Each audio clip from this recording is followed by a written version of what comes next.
Hello students, how are you. आज का हमारा टॉपिक है रजिस्ट्रेशन ऑफ पार्टनरशिप फर्म। जो रजिस्ट्रेशन है उसका मीनिंग है रजिस्ट्रार ऑफ फर्म्स के यहाँ जाकर रजिस्टर में हम अपनी एंट्री जो है वो करवा दें। सो स्टूडेंट्स, जो ये आपकी रजिस्ट्रेशन है पार्टनरशिप फर्म की, ये मैंडेटरी नहीं है according to Indian Partnership Act 1932।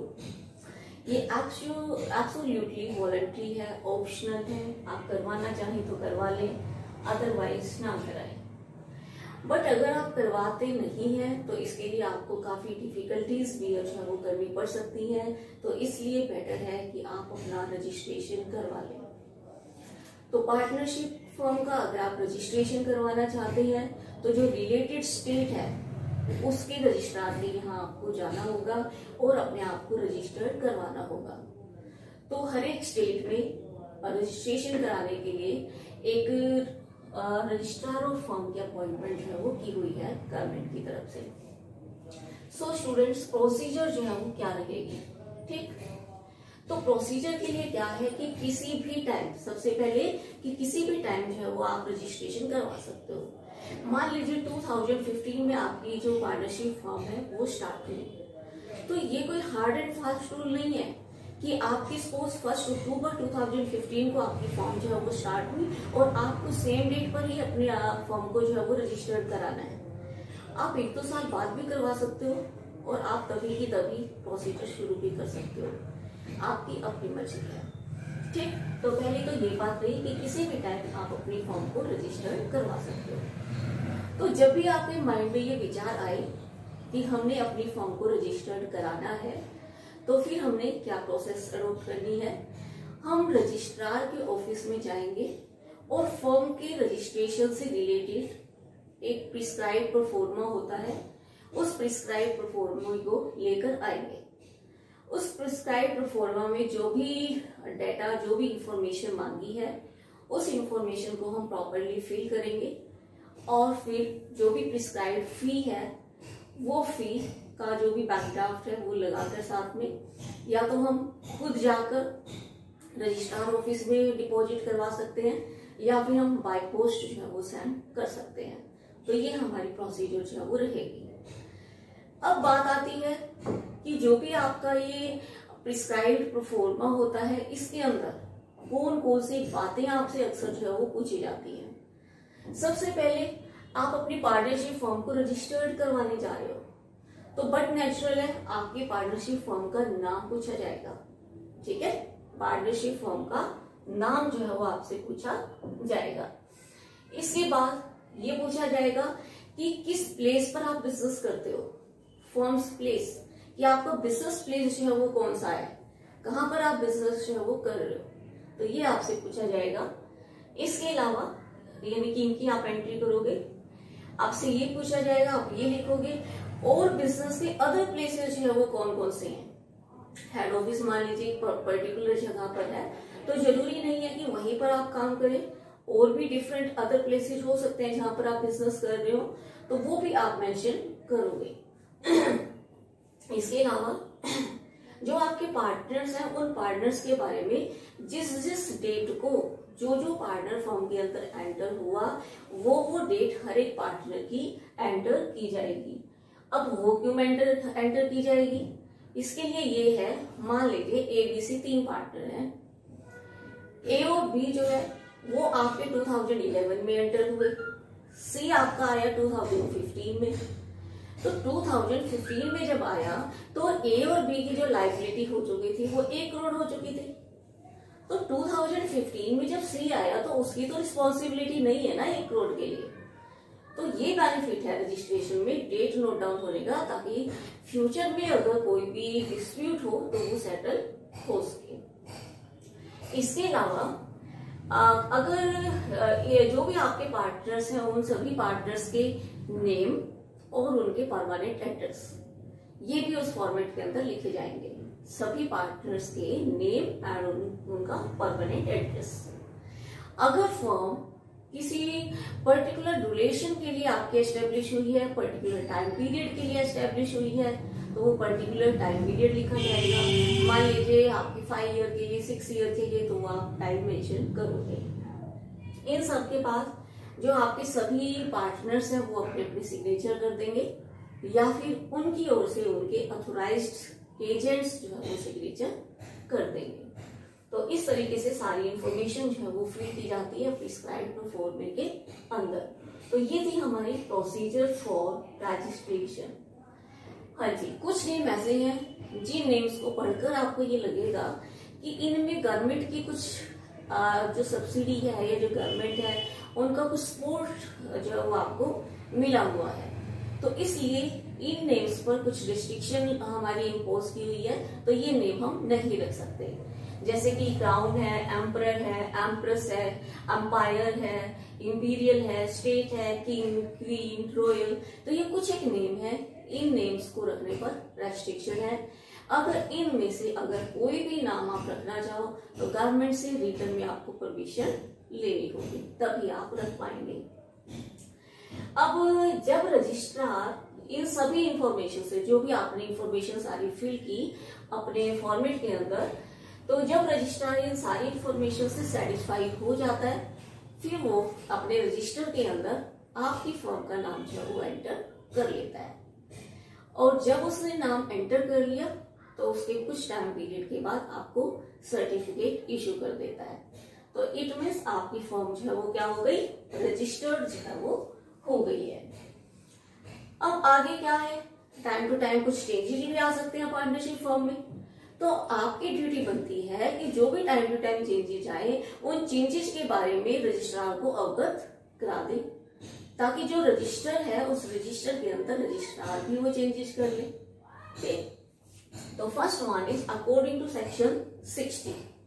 According to section 60, अगर जो आपकी फर्म है, पार्टनरशिप फर्म है, उसके नेम में कोई चेंज आया है, ठीक है, हो सकता है कि पार्टनर्स ने फर्म का नाम ही चेंज कर लिया हो, या फिर बिजनेस का वर्किंग प्लेस चेंज कर लिया हो, पहले कहीं और काम करती थी अब कहीं और काम करना शुरू कर दिया हो, तो उस सिचुएशन में ये इंफॉर्मेशन रजिस्ट्रार के पास सेंड कर देनी चाहिए पार्टनर्स को, और इसके साथ पर्टिकुलर जो फी है तो वो फी भी साथ में सेंड कर देनी चाहिए।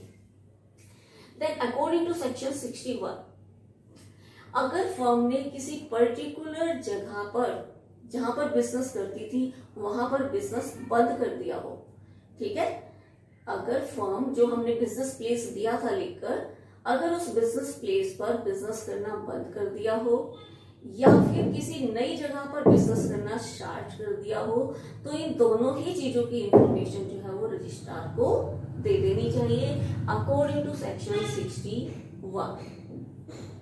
इसके बाद है सेक्शन 62 कहती है कि अगर कोई पार्टनर जो है अपने नाम में कोई चेंज करना चाहता है, नाम में चेंज कर सकते हैं, ठीक है। अगर हम कभी भी नाम में चेंज करना चाहें तो पब्लिकली इन्फॉर्म करके कर सकते हैं। तो अगर पार्टनर जो है वो अपने नाम में चेंज करना चाहता है और अपने जो परमानेंट एड्रेस है उसमें चेंज करना चाहता है, तो इसकी भी इंफॉर्मेशन वो रजिस्ट्रार ऑफ फर्म्स को देगा।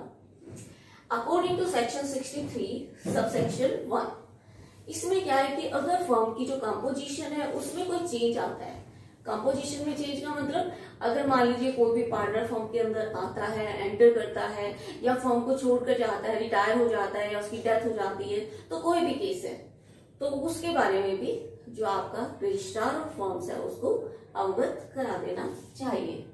देन सेक्शन 63 सबसेक्शन 2 के अकॉर्डिंग, अगर कोई पर्सन माइनर है, अब वो मैच्योर हो गया है और मैच्योर होने के बाद वो पार्टनर बने रहना चाहता है फर्म के अंदर, तो इस चीज की भी इंफॉर्मेशन रजिस्ट्रार और फर्म्स को होनी चाहिए। जो इंफॉर्मेशन है वो पर्सन खुद भी दे सकता है जो पार्टनर बने रहना चाहता है, ठीक है, या उसकी तरफ से एजेंट भी दे सकता है। अकॉर्डिंग टू सेक्शन 64, जो सारे के सारे पार्टनर हैं वो खुद भी अप्लाई जो है वो कर सकते हैं कि ये चेंजेस जो है वो रजिस्टर के अंदर कर दीजिए। किसके पास अप्लाई कर सकते हैं? रजिस्ट्रार ऑफ फर्म्स की ओर। देन अकॉर्डिंग टू सेक्शन 65, कि जो कोर्ट है उसकी तरफ से भी ऑर्डर आ सकता है, वो भी डिसीजन दे सकता है रजिस्ट्रार ऑफ फर्म्स को कि जो भी रजिस्टर है उसके अंदर ये डिसीजन जो है वो कर लीजिए, रेट रेक्टिफिकेशन जो है वो आप कर लीजिए।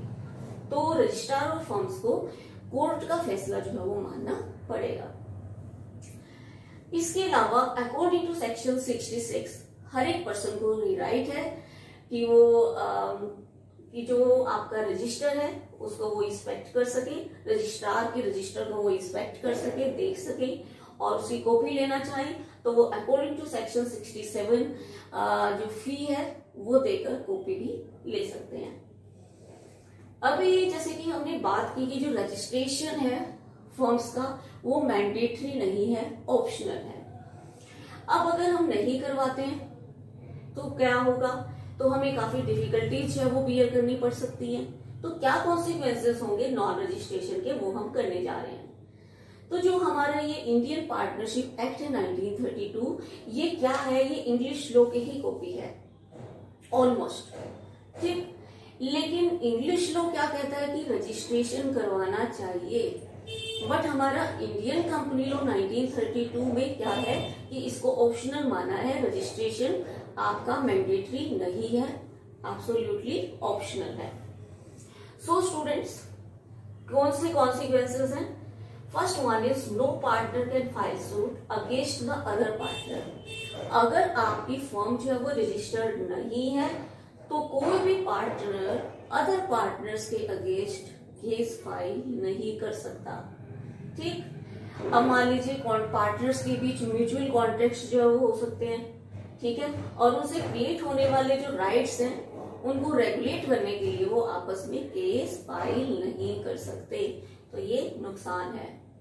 Secondly, firm can't file suit against any partner. इसी तरीके से अगर एक पार्टनरशिप फर्म रजिस्टर्ड नहीं है तो वो भी किसी पार्टनर के अगेंस्ट केस फाइल नहीं कर सकती। क्यों नहीं कर सकती? क्योंकि फर्म की कोई लीगल एंटिटी है ही नहीं, वो रजिस्टर्ड नहीं है। अब थर्ड पॉइंट है कि no partner can file a suit against the firm. अब कोई भी पार्टनर जो है वो फर्म के अगेंस्ट केस फाइल नहीं कर सकता, ठीक है। अगर फर्म रजिस्टर्ड नहीं है तो कोई भी पार्टनर फर्म के अगेंस्ट केस नहीं कर सकता। लेकिन इसमें एक बात ध्यान रखनी है कि पार्टनर ने अगर फर्म का डिसोल्यूशन कराना है तो फर्म के डिसोल्यूशन के लिए वो केस कर सकता है और फर्म से हिसाब किताब मांग सकता है। इसके लिए रजिस्ट्रेशन करवाना जरूरी नहीं है, वैसे वो केस फाइल नहीं कर सकता। Then firm can't file suit against the third party. Firm जो है वो थर्ड पार्टी के अगेंस्ट केस नहीं कर सकती, ये और भी सबसे बड़ा नुकसान। फर्म जो है वो थर्ड पार्टी के अगेंस्ट केस जो है वो नहीं कर सकती। अब मान लीजिए ये दो कंसर्न है, एक एबीसी कंसर्न है और एक एक्सवाईजेड कंसर्न है। अब आपस में दोनों के बीच एबीसी ने 1 लाख रुपए की ट्रांजेक्शन जो है वो हुई उन दोनों के बीच, क्रेडिट ट्रांजेक्शन। एबीसी ने 1 लाख का उधार माल जो है वो बेचा एक्सवाईजेड लिमिटेड को। अब जो एक्सवाईजेड लिमिटेड है वो 1 लाख रुपीस पे नहीं कर रही, तो जो एबीसी है वो केस फाइल कर ही नहीं सकती एक्सवाईजेड के अगेंस्ट। क्यों नहीं कर सकती? क्योंकि एबीसी लिमिटेड जो है वो क्या है, रजिस्टर्ड नहीं है। अब जो लॉ है वो एक बेनिफिट और देता है एबीसी को कि आप बेशक बाद में रजिस्ट्रेशन करवा लो। अब ये जो 1 लाख का धोखा हुआ तो कुछ टाइम बाद जो है वो जाते हैं, ये बाद में जाते हैं एबीसी अपना रजिस्ट्रेशन करवाने। तो अगर एबीसी 3 लोग ही हैं तो फिर ये अगर रजिस्ट्रेशन करवा लेते हैं और फर्म रजिस्टर हो जाती है, फिर तो ये एक्सवाईजेड के अगेंस्ट कर सकते हैं केस। बट अगर सी की डेथ हो जाती है तो रह गए कौन, ए और बी। तो फिर जो आप ए बी से कंसर्न था वो सिर्फ ए बी रह गया। फिर ए बी फर्म जो है वो एक्सवाईजेड के अगेंस्ट केस नहीं कर पाएगी, क्योंकि इसकी ये भी टर्म एंड कंडीशन ये है कि अब बाद में अगर आप रजिस्ट्रेशन करवाते हो तो सेम पार्टनर्स जो है वो होने चाहिए। Fourth point, firm can't file suit against the third party, कि जो फर्म है अगर वो रजिस्टर्ड नहीं है तो वो थर्ड पार्टी के अगेंस्ट केस फाइल जो है वो नहीं कर सकती। तो ये सबसे बड़ा नुकसान है कि थर्ड पार्टी जो है वो आपका कितना ही बड़ा नुकसान कर दे, लेकिन अगर आप एज अ फर्म रजिस्टर्ड नहीं हो तो आप थर्ड पार्टी के अगेंस्ट केस फाइल नहीं कर सकते। Third party also can file a suit against the firm. अब थर्ड पार्टी के लिए ये बेनिफिट है कि वो आपके अगेंस्ट, वो फर्म के अगेंस्ट जो है वो केस फाइल कर सकती है अगर आपने कोई गड़बड़ जो है वो की है, कोई मैनिपुलेशन की है, आपने पेमेंट टाइम पर नहीं दी, तो थर्ड पार्टी को पूरा राइट है कि वो आपके अगेंस्ट केस फाइल जो है वो कर सके। अब आगे हम पढ़ेंगे कि पार्टनर्स के कुछ ऐसे राइट्स हैं जिनका फर्म के रजिस्टर्ड होने या ना रजिस्टर्ड होने का कोई इफेक्ट नहीं पड़ता। फर्स्ट ऑफ ऑल कि हर एक पार्टनर को ये राइट है कि वो फर्म के डिसोल्यूशन के लिए कोर्ट में जा सकता है, फर्म को डिसोल्व करवा सकता है। इसके अलावा उसे फर्म को डिसोल्व करवाने का तो राइट है ही, साथ में फर्म से हिसाब किताब मांगने का भी राइट है। और पीछे मैंने बताया था कि जो थर्ड पार्टी है उसके अगेंस्ट सिर्फ और सिर्फ 100 रुपीज के लिए ही केस किया जा सकता है, only 100 rupees.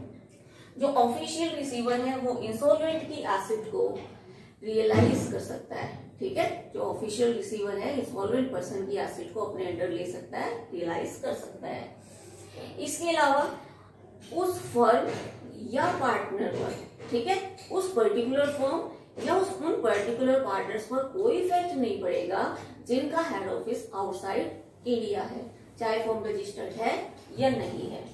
Now come to last topic, advantages of registration. अगर आपकी फर्म रजिस्टर्ड है तो क्या फायदे होंगे? First of all advantages to firm. Firm को सबसे बड़ा फायदा ये है कि थर्ड पार्टी के अगेंस्ट वो केस कर सकती है। कल को अगर कोई भी प्रॉब्लम है, कोई भी मैनिपुलेशन की है थर्ड पार्टी ने, तो फर्म इस लायक हो जाएगी कि वो केस कर सके।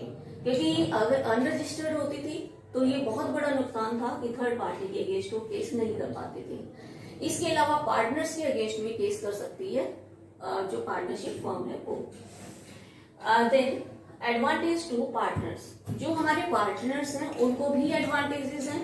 उनको क्या एडवांटेज है रजिस्टर्ड होने का कि पार्टनर्स आपस में भी एक दूसरे के अगेंस्ट केस कर सकते हैं या फिर म्यूचुअल इंटरेस्ट में फर्म के ऊपर भी वो केस कर सकते हैं रजिस्टर्ड होने से।